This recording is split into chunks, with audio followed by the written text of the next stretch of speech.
কোথায় যাবেন আপনি? ইলহার ছোট মুখখানায় মেদুর নামলো, দিশাহীন চাইলো, যেন গন্তব্য জানা নেই তার। তাকে ফ্যাল করে তাকিয়ে থাকতে দেখে রাশাদ আবারও শুধালো। বাস কিন্তু এখানে শেষ নামবে, আপনি কোথায় যাবেন? আলতো করে খুললো পাতলা অধর, খুব আস্তে বলল, জানি না। বাস স্ট্যান্ড থেকে 2 মাইল দূরে টিনে ঘেরা ছোট্ট দোকান, দোকানি বৃদ্ধ বৃদ্ধা। খরিদ্দারের অভাব নেই, ব্যস্ত জনসমগ্রের ভিড়ে একদম শেষ টেবিলে মুখোমুখি বসে আছে রাশাদ এবং ইলহা। ইলহা গোগ্রাসে খাচ্ছে নাস্তা, রাশাদ নিষ্পলক চোখে তাকিয়ে আছে তার কলুষতাহীন মাইক মুখে। মেয়েটি এমনভাবে খাচ্ছে যেন কতদিন খায়নি। পরপর 3টে পরোটা শেষ করে অসহায় চোখে তাকালো রাশাদের দিকে সে। রাশাদ নিঃশব্দে হাসলো, ছোট্ট ছেলেটাকে ডেকে বলল। আরেকটা পরোটা দিয়ে দিও। ইলহা লজ্জিত স্বরে বলল, আসলে ক্ষুধা লেগেছে খুব। বুঝলাম। খুব স্বাভাবিক স্বরে উত্তর দিল রাশাদ। গরম চায়ের কাপে চুমুক দিয়ে খুব শান্ত স্বরে বলল, কি ভাবলেন? কি বিষয়ে? পরোটার শেষ অংশটুকু মুখে পুড়তে পুড়তে প্রশ্ন করলো ইলহা। আর রাশাদ সরু দৃষ্টিতে চাইলো, চায়ে দ্বিতীয়বার চুমুক দিয়ে বলল, কোথায় যাবেন কিছু ভাবলেন? ইলহা থেমে গেল, মাথা নামিয়ে নিল। মুখখানা মলিন হয়ে গেল, দৃষ্টি টেবিলে আবদ্ধ। ভাবনায় ডুবলো মেয়েটি। তত সময়ে পরোটা চলে এলো। রাশাদ প্লেটটা এগিয়ে দিয়ে গম্ভীর স্বরে বলল, আমার মতে আপনার বাসায় চলে যাওয়া উচিত, সেটাই ভালো হবে। না। আতঙ্কিত কুণ্ঠিত কণ্ঠে উত্তর দিল ইলহা। মুহূর্তে ভীষণ ভয় ত্রাস সামলে পড়ল ছোট্ট মুখখানায়। রাশাদ অবাক স্বরে বলল, কিন্তু কেন? আর বাসায় না গেলে যাবেনই বা কোথায়? একা একজন মেয়ে, নিজের নিরাপত্তার কথা চিন্তা করবেন না? আপনি আমার অবস্থা বুঝতে পারছেন না। আমার পরিবারের লোকদের আপনি চেনেন না। আমি গেলেই আমার বিয়ে দিয়ে দেবেন। আমি বিয়ে করতে চাই না বলেই পালিয়েছি। হ্যাঁ, আমি চিনি না, কিন্তু হলফ করে বলতে পারি তারা আপনার জন্য চিন্তা করছে। কেউ চিন্তা করছে না, তারা শুধু নিজের মান সম্মানেরই চিন্তা করছে। আমার বাবার কাছে আমার চেয়ে তার মান সম্মানটাই বেশি প্রিয়। আর আমার মা, সে তো একটা কাঠের পুতুল। আমি বাড়ি ফিরবো না, আমি হারিয়ে যেতে চাই।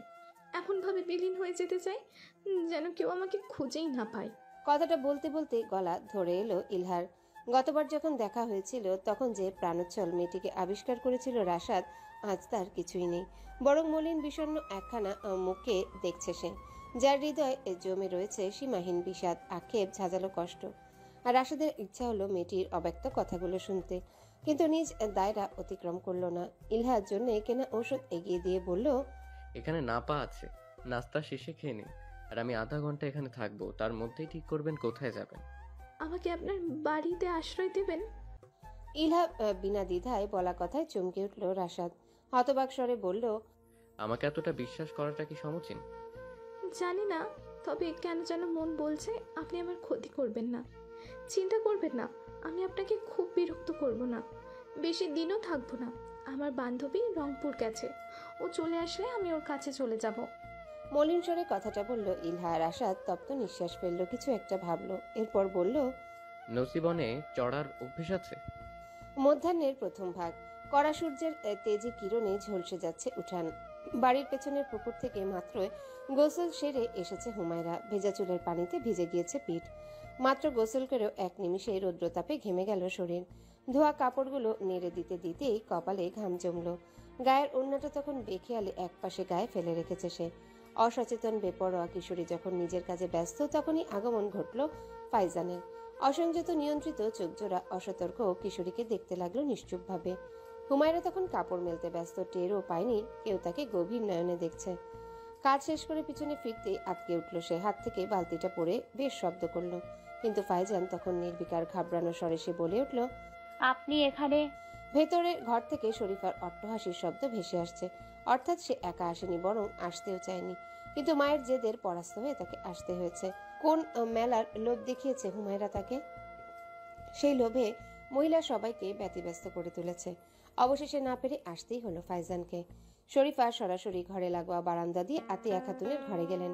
তাকে দেখেই আতিয়া খাতুন আহ্লাদে আটখানা, আর ফাইজান দাঁড়িয়েছিল উঠানের এক কোণে। তখনই নজর গেল 2 ঘরের মাঝের ফাঁকা জায়গায়। সোনা রোদের ঝলকানিতে সদ্য স্নান করা নারীর অবয়ব কৌতূহল জাগিয়েছে ফাইজানের চিত্তে।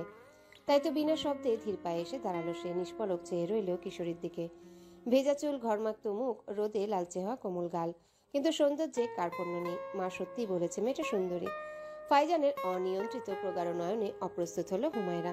সতর্কতার সাথে চটজলদি নিজেকে গুটিয়ে নিল, কড়া স্বরে বলল, আপনি এখানে কি করছেন?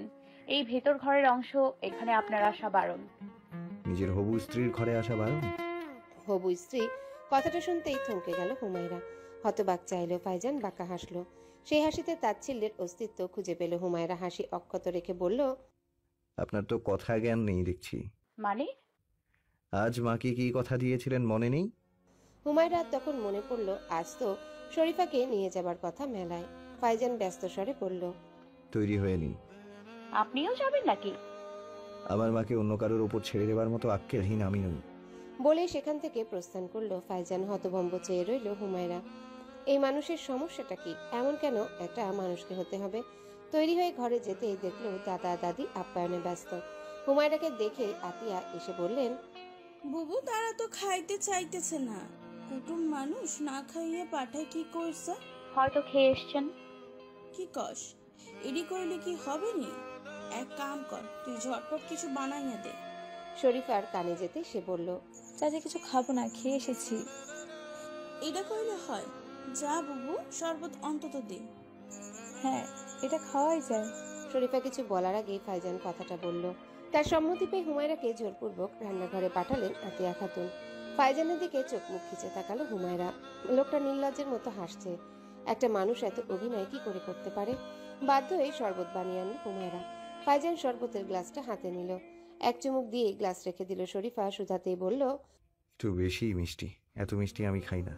হুমায়রা কঠিন দৃষ্টিতে তাকালো তার দিকে, কিন্তু এখনো নির্বিকার ফাইজান। একদম নিপুণভাবে অদেখা করল সে। শামসুমিয়া তখন কথায় কথায় বলে উঠলেন, বিয়ার দিনক্ষণ পাকাপাকি করে নিলি হয় না?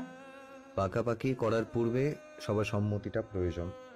আমি যতটুকু জানি রাশাদ সাহেবের এই বিয়েতে মত নেই। ফাইজানের কথায় লজ্জিত হলেন শামসুমিয়া। আমতা আমতা করে বললেন তিনি, হয়তো। আর অভিভাবক না আমি? আমি যা কমো তাই হইব। সেটা বললে কি করে হয়? যতই হোক তিনি হুমায়রার বড় ভাই। সমস্যা নেই, আমি নিজ থেকে ওনার সাথে কথা বলে নিব। ওনাকে রাজি করানোর দায়িত্ব আমার। কথাটা শুনতেই চমকালো হুমায়রা। হতবাক দৃষ্টিতে চেয়ে রইল ফাইজানের দিকে। ফাইজান উঠে দাঁড়ালো। শরীফাকে বলল, আমি বাইরে আছি, আসো। বের হবার পূর্বে হুমায়রার উদ্দেশ্যে ধীর গলায় বলল, অনেক ভেবে দেখলাম আপনি ঠিক বলেছেন, মাকে কষ্ট দেওয়া উচিত নয়।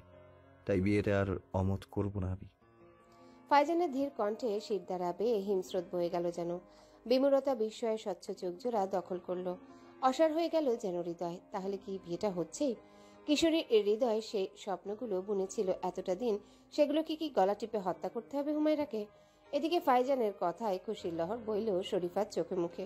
বৃদ্ধ শামসুমিয়াও খানিকটা স্বস্তি পেলেন। ফাইজানের আশ্বস্ত কণ্ঠে তার বিশ্বাস করতে ইচ্ছে হলো রাশাদকে সে রাজি করিয়ে নিবে।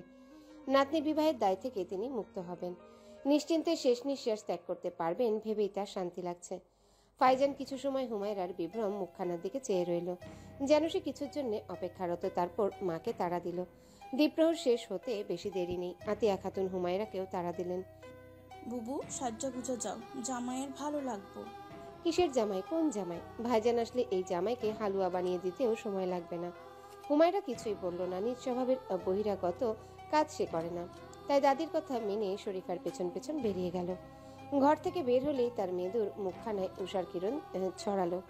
ভাইজান শহর থেকে ফিরেছে, কিন্তু সাথে সাথে পাশে দুর্বল ছোট জীর্ণকায় নারীকে দেখেও বিস্মিত হলো কিশোরী। রাশাদ এবং ইলহা তখন উঠানে দাঁড়িয়ে আছে। রাশাদ তার কাপড়ের ব্যাগটা মাটিতে রেখে হাত পা ধুতে গেল। দাদিকে হাত দিয়ে বলল, দাদি খাবার দাও, খিদা লাগছে। রাশাদের ডাক শুনে আতিয়া খাতুন বেরিয়ে এলেন, কিন্তু তাজ্জব হলেন উঠানের অপরিচিত নারীকে দেখে। হাসপাতালে থাকাকালীন আতিয়া খাতুনের সাথে ইলহার দেখা হয়নি, যে কারণে তাকে না চেনাই স্বাভাবিক। আর শহর থেকে অজানা নারীকে বাড়ি নিয়ে আসার মতো ছেলের আসাদ নয়। সে ইহজনমে কোনো নারীর দিকে প্রেম দৃষ্টিতে তাকিয়েছে বলে জানা নেই আতিয়া খাতুনের। তাই তাজ্জব হওয়া জায়েজ। শরীফা এবং ফাইজান অনিচ্ছা সত্ত্বেও দাঁড়িয়ে গেল। শরীফা অবশ্য অন্য কারণে অপেক্ষা করছে। একেবারে ধর তক্তা মার পেরিক টাইপ মনোভাব তার। যেহেতু রাশাদ এসেই গেছে, তাহলে বিয়ের কথা একেবারে এখনই শেষ করবে সে। ছেলের মতিগতির ঠিক নেই, বেঁকে বসতে সময় নেয় না। হাত মুখ ধুয়ে এসে ইলহাকে জুবুথুবু হয়ে দাঁড়িয়ে থাকতে দেখলো রাশাদ। স্বাভাবিক কণ্ঠে বলল, হাত মুখ ধুয়ে আসেন, খাবেন নাকি? ইলহা সামনের মানুষগুলো বিস্মিত বিভ্রম কুণ্ঠিত নয়নের ধারে অপ্রস্তুত হয়ে দাঁড়িয়ে আছে। অপরিচিত মানুষগুলোকে দুম করে তো বলা যায় না খেতে দিন। যদিও সে বিনা দ্বিধায় রাশাদের সাথে তার বাড়ি চলে এসেছে, কিন্তু এখন বেশ সংশয় হচ্ছে, বিব্রতও লাগছে।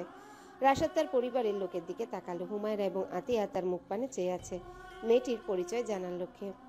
রাশাদ বিনা সংকোচে বলল, উনি ইলহা, আমাদের সাথে কিছুদিন থাকবেন। ওনারে তুমি চেনো কেমনে রাশাদ? দাদির প্রশ্নে কিছুটা সময় নেয় রাশাদ। সত্যবাদী রাশাদের মাঝে কিছুটা দ্বিধা স্থান পায়। সত্যটা বললে ঘরে মানুষের ভাবমূর্তি কেমন হবে জানা নেই। তখনই পাশ থেকে ইলহা বলে ওঠে, আমি এখানে নতুন, গ্রামে কিছু কাজে এসেছি, কিন্তু কোথায় থাকবো বুঝতে পারছিলাম না। নাতি, রাশাদ সাহেবের সাথে আমার পরিচয় হাসপাতালে হয়েছিল। শামসু সাহেবের অসুস্থতার সময় যখন ওনাকে চেক আপে এসেছিলাম তখন। এখানেই চিনি না আমি, তাই ওনার থেকেই সাহায্য চাওয়া। আপনি ডাক্তার? জি। ওনারে চিকিৎসা করেছিলেন নি? জি। আতিয়া খাতুনের সংশয় মুহূর্তেই কেটে গেল। স্বামীর চিকিৎসা সরল হাসি ফুটে উঠল ঠোঁটে। বিনা দ্বিধায় অতিথিকে তিনি আপন করে নিলেন।